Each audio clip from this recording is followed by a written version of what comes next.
రీసెంట్గా ఎవరిని కలిసినా కూడా మేడం ఇట్లా పీసీఓడి డయాగ్నోసిస్ అయింది, మనం మాట్లాడొచ్చు కదా దాని గురించి అంటున్నారు.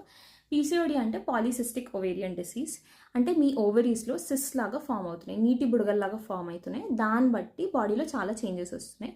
ఫస్ట్ ఏంటంటే మీ పీరియడ్స్ని ఎఫెక్ట్ చేస్తున్నాయి. పీరియడ్స్ సరిగా రావు, లేట్ వస్తాయి, మధ్యలో గ్యాప్ ఎక్కువ వచ్చేస్తుంది, వచ్చిన రోజు కూడా స్పాటింగ్ అట్లా వచ్చి అట్లా వెళ్ళిపోతూ ఉంటాయి అన్నమాట. దాంతోపాటు బాడీ అంతా హెయిర్ వచ్చేస్తుంది, అన్వాంటెడ్ హెయిర్ లాస్ ఉంటుంది, మొహమంతా పింపుల్స్, పెళ్ళైన వాళ్ళలో పిల్లలు అవ్వడం అనేది చాలా కష్టమవుతూ ఉంటుంది. దీంతోపాటు చాలా ప్రాబ్లమ్స్, డిప్రెషన్ లాంటివి కూడా ఉంటూ ఉంటాయి. సో అసలు ఎందుకు వస్తుంది పీసీఓడి? ఫస్ట్ థింగ్ ఏంటంటే ఎన్వైరన్మెంటల్ పొల్యూటెంట్, స్మోకింగ్ అలవాటు ఉందా, మానేసేయండి. పీసీఓడికి one of the risk factors అది.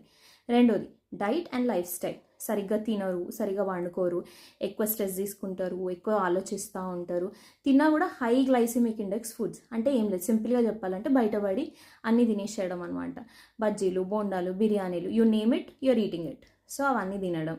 మూడోది ఏంటి అంటే జెనెటిక్ ప్రీడిస్పోజిషన్. అంటే మీకు కొన్ని జీన్స్ ఉంటాయి అనమాట, వాటి వల్ల పీసీఓడి వచ్చే ఛాన్సెస్ చాలా ఎక్కువ ఉంటుంది.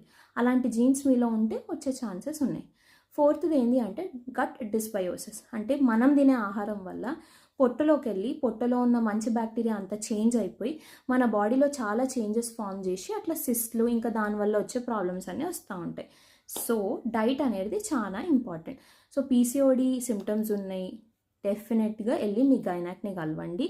It's very much treatable. Thank you.